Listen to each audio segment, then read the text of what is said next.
Ahora sí. Bienvenida. Yes, sir. Le quiero dar la bienvenida a todos ustedes que nos están sintonizando por medio de Facebook hoy en esta mañana. Estamos contentos por su presencia a través de este medio. Aunque ya lo hemos dicho anteriormente, pero no nos cansamos de extenderle una invitación para que venga y esté con nosotros aquí en el edificio para conocerle personalmente. Estamos localizados en 4002 East Richardson Road, en la bella ciudad de Edinburgh, Texas. Solo que cuando guste, aquí estamos. Queremos conocerle a usted y a toda su familia. Si usted vive un poco retirado, pues cuando ande por acá, por estos lugares, queremos que vengan a visite para que así le podamos conocer. Pero gracias por sintonizarnos hoy esta mañana. Si al caso tiene alguna pregunta o comentario, pues ya tiene toda la información ahí en su pantalla de su televisor, en cómo se puede poner en contacto con nosotros. Hágalo lo más pronto posible. Muy bien. Si acaso esta mañana tiene alguien versículos de memoria, como estaba diciendo el hermano Víctor y el hermano Arnoldo, no están aquí entre nosotros.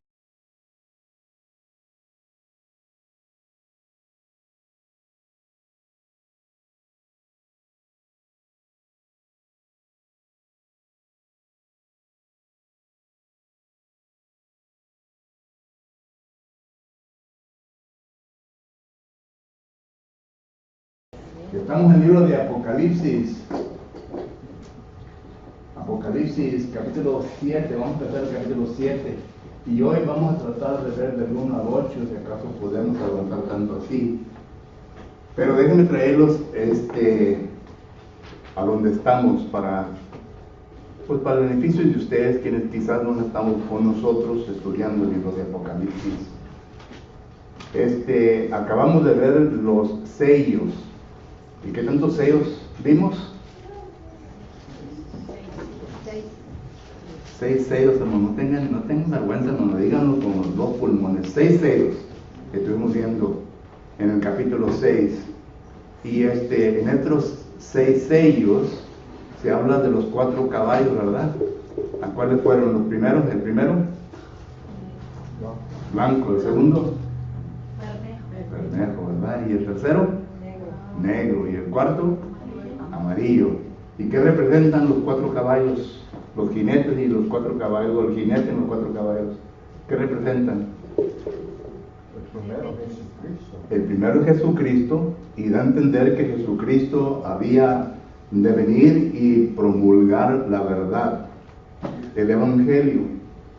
Y a consecuencia de eso, ¿verdad? Iba a haber gente que iba a aceptar el Evangelio, y por lo tanto miramos nosotros que viene el caballo rojo, ¿verdad? Rojizo, ¿verdad? Pues solo que entonces la Biblia enseña que ese caballo representa que persecución, ¿verdad? Iba a haber persecución, iba a haber persecución en contra de los cristianos, y todos sabemos ya los versículos, que toda persona que desea vivir piadosamente conforme a la palabra de Dios va a recibir persecución. Segunda Timoteo 3:12 dice que el que desee vivir piadosamente habrá de ser perseguido. Mateo capítulo 5, versículo del 1 en adelante, bienaventurados los que padecen persecución. Solo que hay varios versículos que nos hablan concerniente a la persecución a consecuencia de la obediencia al Evangelio. Solo que tengan eso en mente. La vida cristiana no es una promesa de que usted no va a tener problemas ni conflictos, pero sí es advertido, ¿verdad?, a todos nosotros que por causa del Evangelio, por causa de predicar la verdad, vamos a sufrir. El Señor le dice a sus discípulos: si yo he venido, ¿verdad?, y a mí me han perseguido, ¿qué esperan ustedes de vosotros, ¿verdad?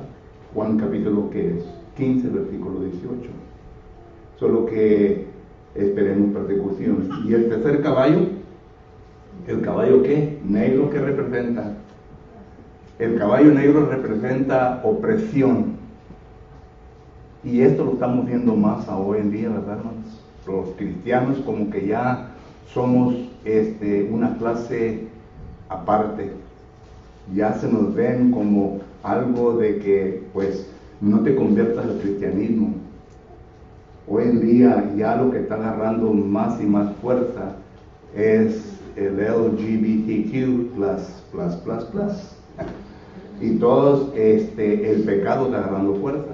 Aún el gobierno ya está ayudando y protegiendo a los que están envueltos en pecado.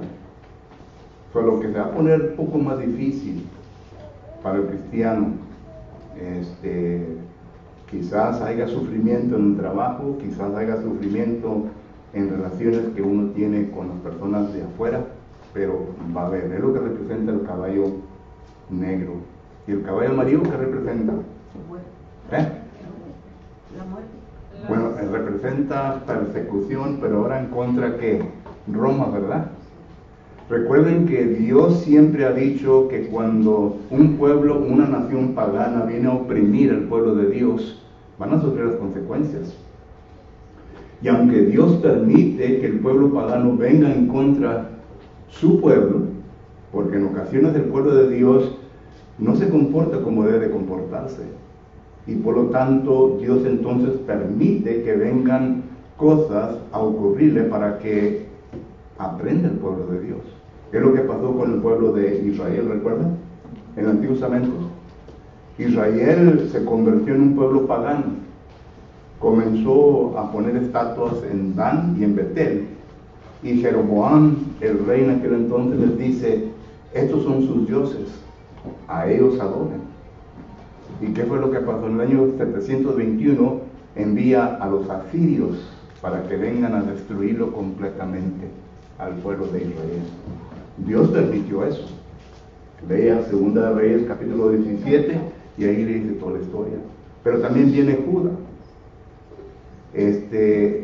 Judá también fue algo que no vino a hacer caso a Dios, aunque las promesas de Dios fueron para estas naciones, que es Judá y Simón, pero ellos no obedecieron a Dios. Y entonces Dios dice que iba a mandar a su pastor. ¿Quién es el pastor de Dios en aquel entonces? Nabucodonosor.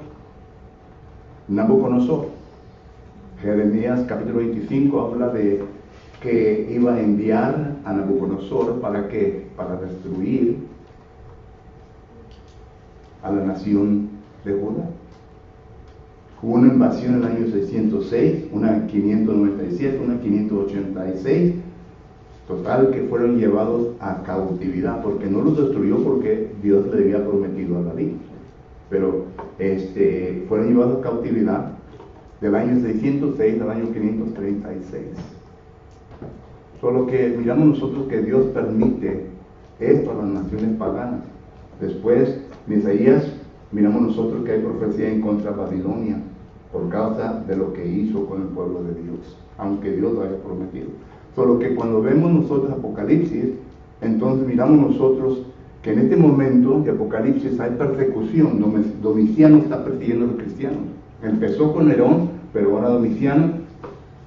Y miramos nosotros que Dios aquí está prometiendo de que va a venir en contra de ellos. Y el pueblo o el imperio romano, del cual habla Daniel capítulo 7, vino a acabarse. En el año 476 vino a terminar el imperio. Los 4 imperios que habla Daniel capítulo 7, los romanos fueron los últimos y Dios terminó con ellos. Y jamás se ha levantado un imperio desde ese punto en adelante.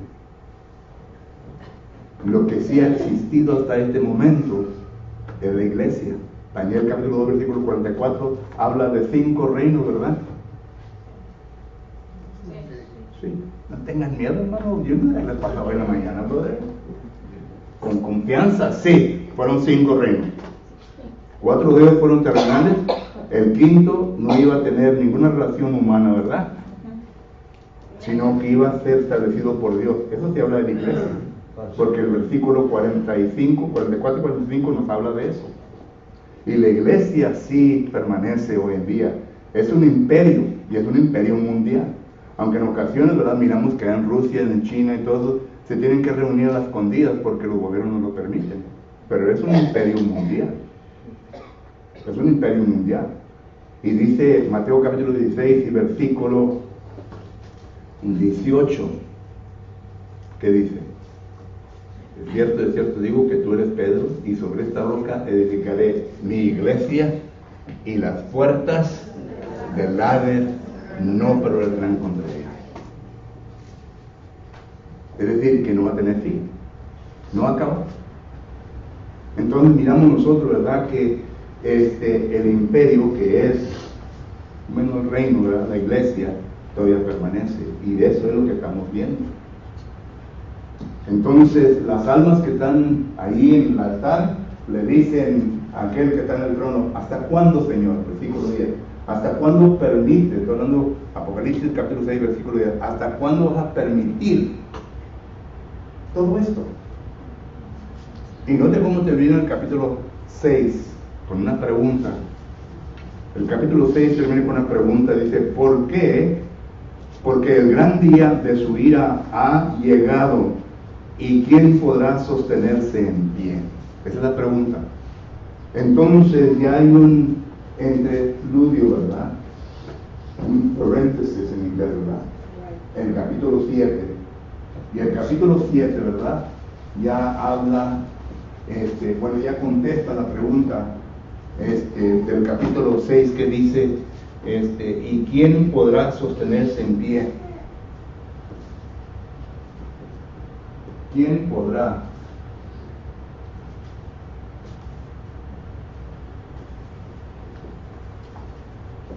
En pie. Esa es la pregunta. ¿Quién podrá detenerse en pie? Porque ellos, las almas, ¿verdad?, ya están viendo la ira de Dios. Ya están mirando, ¿verdad?, en cómo Dios ya está poniendo en moción esa ira en contra de Roma. Recuerden, estamos hablando de los años 80. Y noten, Apocalipsis 81 después de Cristo, y fue la destrucción de Roma 466 después de Cristo. Noten todos los años de entre medio. Y claro que esto, miramos nosotros, que no fue algo pues agradable para los cristianos, porque hubo persecuciones. Llegó otro rey más terrible que Domiciano en el año 281, y luego se va mirando terriblemente la persecución en contra los cristianos, hasta que viene Constantino en el año 325. Ya entonces se viene a ver un poco el detenimiento de todo esto, pero no de los años. Porque entonces la pregunta: ¿quién podrá sostenerse en pie? Ya empieza la persecución o la ira de Dios a manifestarse en contra de Roma. Y a consecuencia de todo esto, hermanos, pónganse a pensar. Estados Unidos por mucho tiempo tuvo la libertad de adorar bien a Dios, y hubo paz. Un poco, pues uno dirá, bueno, no hubo tanta paz así, pero sí hubo paz. Hoy día, hermanos, ya los días se ven terribles, ¿verdad? ¿Y quién es aquel que diga, bueno, a lo mejor la ira de Dios ya se está manifestando en contra de la nación de Estados Unidos? Porque hay un versículo que dice, miren lo que dice Proverbios capítulo 11, versículo 31. Proverbios capítulo 11, versículo 31. Ya lo he citado antes, pero lo vuelvo a leer. En Proverbios capítulo 11, versículo 31, note lo que dice. Proverbios capítulo 11, versículo 31, dice así: ciertamente el juicio será recompensado en la tierra, cuanto más el impío y el pecador. Perdón, ciertamente el justo será recompensado en la tierra, cuanto más el impío y el pecador. Esta palabra está hablando de que Dios viene a galardonar, viene a otorgar recompensa a aquellos quienes se preocupan por vivir una vida conforme a la voluntad de Dios. Pero para el impío, para el pecador que no le importa la voluntad de Dios, que hace lo que le da la gana, como dice Efesios capítulo 4, versículo 17 en adelante, dice, también hay recompensa para él. Y la recompensa para él es que la ira de Dios. Por lo que entonces tenemos que considerar todo esto. Si la gente pecadora, la gente impía ya hace lo que le da la gana, no sé si acaso usted ha puesto su televisor, hermano. Y por allá, por otros lugares, ¿verdad? Hay gente que ya entra al Walmart y carga lo que le da la gana y nomás se sale sin pagar. Incluso las tiendas grandes ya están cerrando, se están moviendo a otro lugar porque han perdido cantidad de dinero. Y nadie les dice gana. Ni la ley los viene a poner en la cárcel. ¿Me imagino? Pero que todo esto, ¿verdad? Miramos lo que está sucediendo hoy en día y lo comparo con lo que estaba sucediendo en aquel entonces. ¿Ok? La inmoralidad también tuvo que contribuir en contra de la destrucción de Roma. Hay un libro que escribe el señor Goethe. Un libro se llama la caída de Roma, y ahí habla de todo esto. La caída de Roma habla de toda la inmoralidad, todo lo que estaba sucediendo en aquel entonces. Pero la pregunta, ¿quién podrá sostenerse en pie? Y claro, verdad que aquí nos lleva a los 144,000. Y esto es lo que vamos a estar estudiando. Bueno, esa es una corta introducción, ¿verdad?, al estudio de esta mañana, para que tengan un concepto a dónde vamos. Porque este sujeto, hermano, este tema, este tópico, es algo muy controversial hoy en día. Los 144,000, bueno, ¿quiénes son? ¿Quiénes son? Hay varios grupos que tienen sus conceptos erróneos, equivocados. No queremos saber qué es lo que la Biblia enseña concerniente a los 144,000. No lo que piensa un grupo religioso, sino qué es lo que dice la palabra de Dios. Y primeramente, digamos nosotros que en el capítulo 7 empieza, en el versículo 1 dice: después de esto vi a 4 ángeles en pie sobre los 4 ángulos de la tierra. Vamos a detenernos ahí un poco. Primeramente vemos los ángeles. Okay. Noten que no habla de los seres vivientes. Los seres vivientes de Apocalipsis 4, que es el versículo 7, son diferentes grupos. Aunque también son ángeles, pero son diferentes grupos. Recuerden que cuando habla de los ángeles, hay que entender la categoría. La categoría de ángeles. Primeramente, existen nomás los ángeles. Segundo, están los querubines. Tercero, están los serafines. Y por seguida están los arcángeles.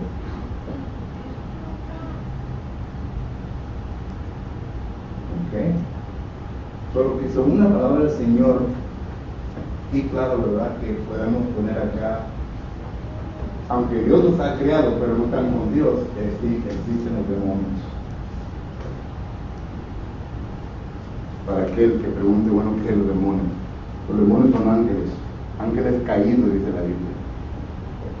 Pero miramos nosotros que según, vamos a empezar con los demonios, según los demonios son ángeles que vinieron a juntarse con el ángel,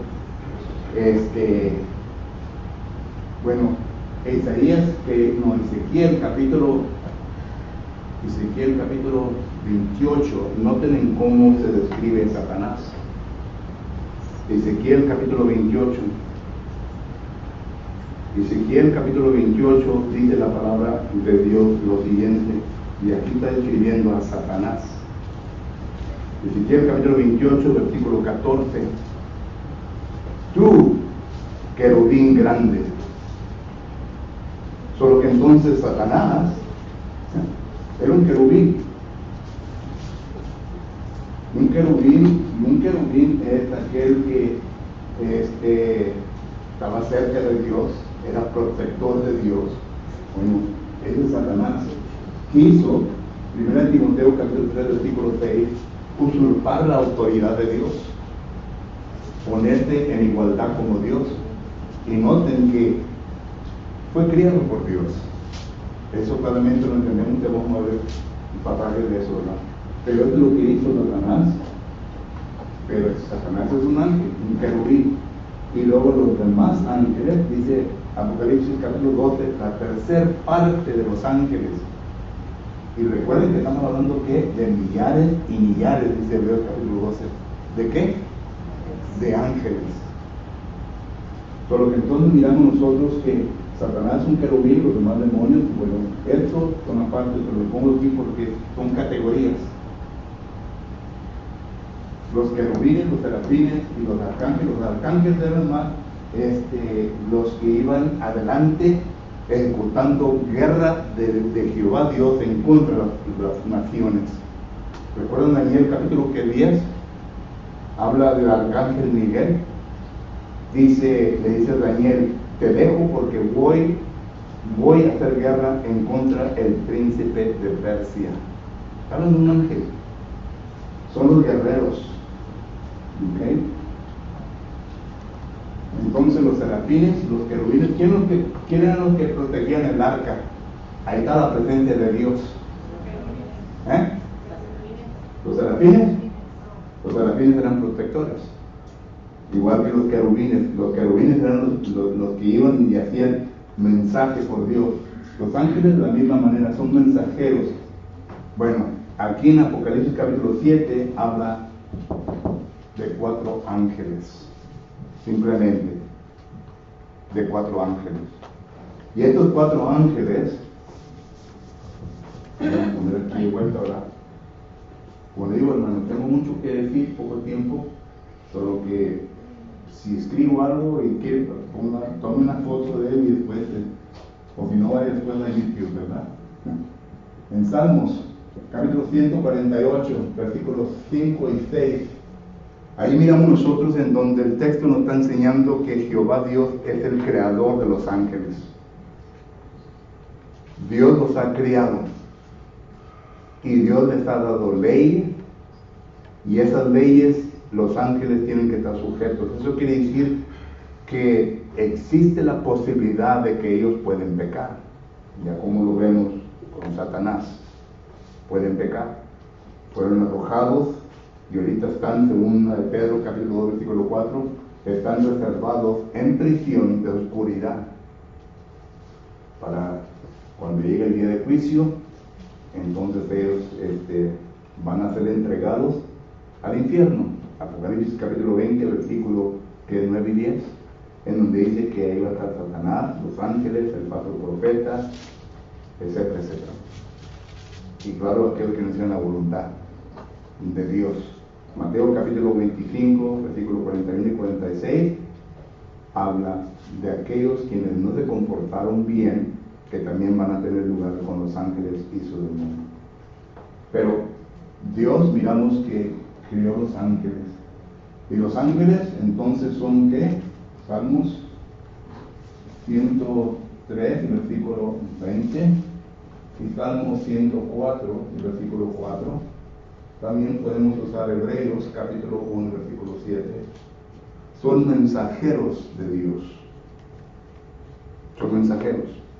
Por lo que entonces, cuando vemos aquí Apocalipsis capítulo 7, y cuando dice, después de esto vi a 4 ángeles en pie sobre los 4 ángulos de la tierra, simplemente son mensajeros que Jehová Dios ha enviado.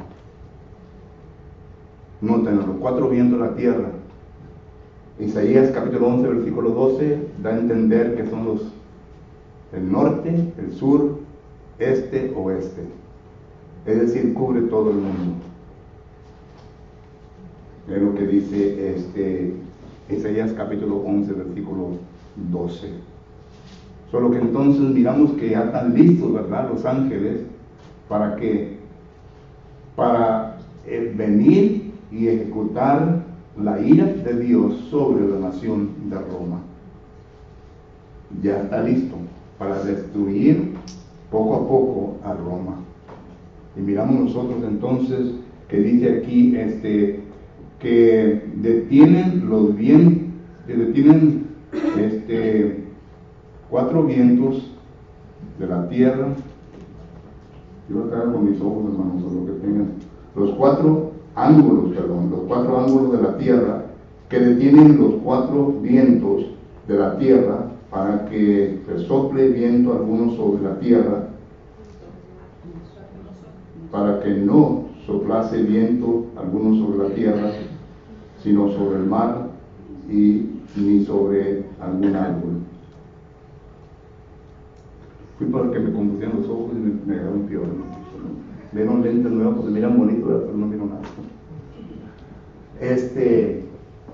Versículo número 1 dice que los ángeles Dios los envió para que se detuvieran en los 4 puntos de la tierra, norte, sur, este, oeste, y para que así detuvieran este viento, según lo vemos nosotros, por ejemplo, en Jeremías capítulo 25:32, son vientos destructores, son vientos que vienen a destruir.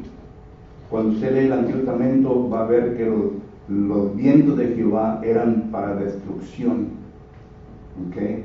Por lo que están los ángeles deteniendo, y luego la tierra, los árboles y el agua se está refiriendo a la gente. En el Antiguo Testamento usted ve esta figura.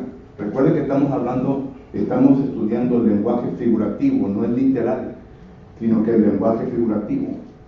Y miramos entonces que simplemente el versículo 1, los ángeles están deteniendo la destrucción sobre Roma. ¿Hasta cuándo? Hasta que venga Dios a sellar los 144,000. Y es lo que estamos viendo en el versículo 2 y 3. Note lo que dice: vi también a otro ángel que subía de donde sale el sol. Y claro que esto, según va usted a Ezequiel capítulo 10 y versículo 18, en donde sale el sol habla sobre la gloria de Dios. Vi también a otro ángel que subía de donde sale el sol, es decir, la gloria de Dios, y tenía el sello de Dios vivo, es decir, la autoridad. Tenía la autoridad de Dios, y clamó a gran voz a los 4 ángeles, a quienes se les había dado el poder de hacer daño a la tierra y el mar. En otras palabras, ¿quién es este ángel? Pues no lo dice la Escritura. No lo dice. Algunos han dicho que es Jesucristo. Jesucristo no es ángel. Bueno, si usa la palabra ángel como enviado de Dios, como agente de Dios, Jesucristo sí es un enviado del Padre, es un agente del Padre, pero Jesucristo es Dios también. Me tienen que recordar eso. No es un ángel.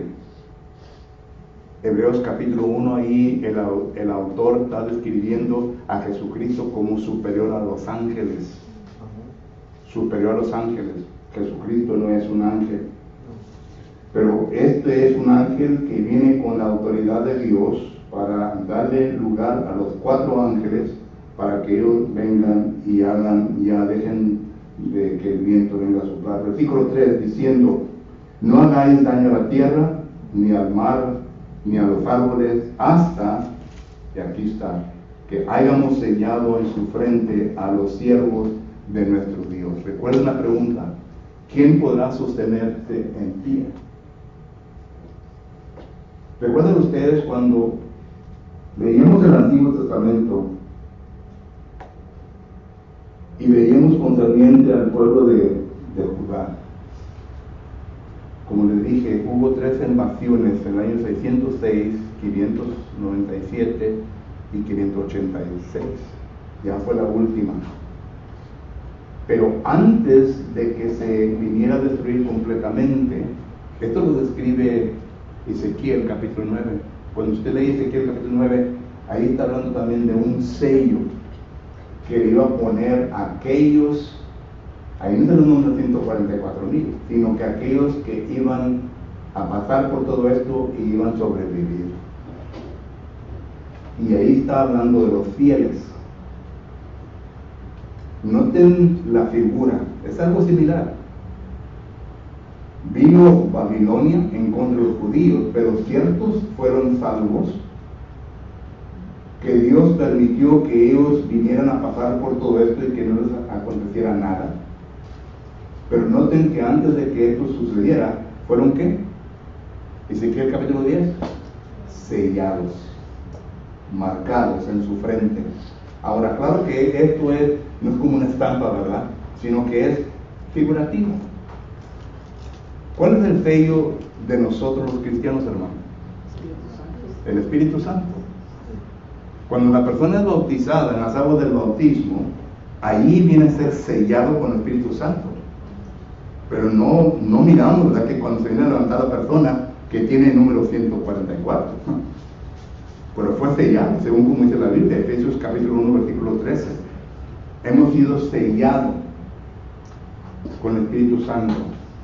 Segunda de Corintios capítulo 1, versículo 21 y 22 habla también del sello, que es el Espíritu Santo. Solo que el Espíritu Santo es nuestra garantía, no los cristianos. Y claro que para poder permanecer en ese sello necesitamos que vivir fielmente al Señor. No es como la doctrina calvinística, ¿verdad?, que una vez salvo, siempre salvo. Eso es mentira, porque podemos perder nuestra salvación. Aún Jesucristo fue enviado al mundo. Isaías capítulo 7 dice que si acaso no se llegara a comportar bien, ¿qué iba a hacer qué? Recuerden, Jesucristo tuvo una naturaleza humana. Solo que miramos que la salvación es algo que se debe de trabajar, de cuidar, con temor y ¿qué? Temblor. Hebreos capítulo 2, del 1 en adelante habla de esto. Solo que no descuidemos la salvación. Pero vuelvo a repetir, el cristiano ha sido sellado. Y claro que estamos viendo, ¿verdad?, ahorita concerniente a que cada momento se le extiende una invitación de parte de Dios por medio de cualquier siervo de Dios a la persona que está en pecado para que venga a ser sellada, para que venga a ser salva. Y claro, ¿verdad?, que cada persona tiene su libre albedrío y puede hacer su propia decisión, pero esperamos que haga la decisión correcta. Bueno, esto de aquí, de Apocalipsis capítulo 7, ¿verdad?, miramos nosotros que la palabra del Señor nos está enseñando de que iba a haber todavía más gente que creía en el Señor y que iba a aceptar a Jesucristo como su Señor. Y nos da a entender que es el número 144. Ahora, ¿cómo se llega a este número? Estamos hablando de algo figurativo, no es literal. Llegamos a un número figurativo. El número 12 se refiere en la Biblia completo, es decir, ser completo, la perfección.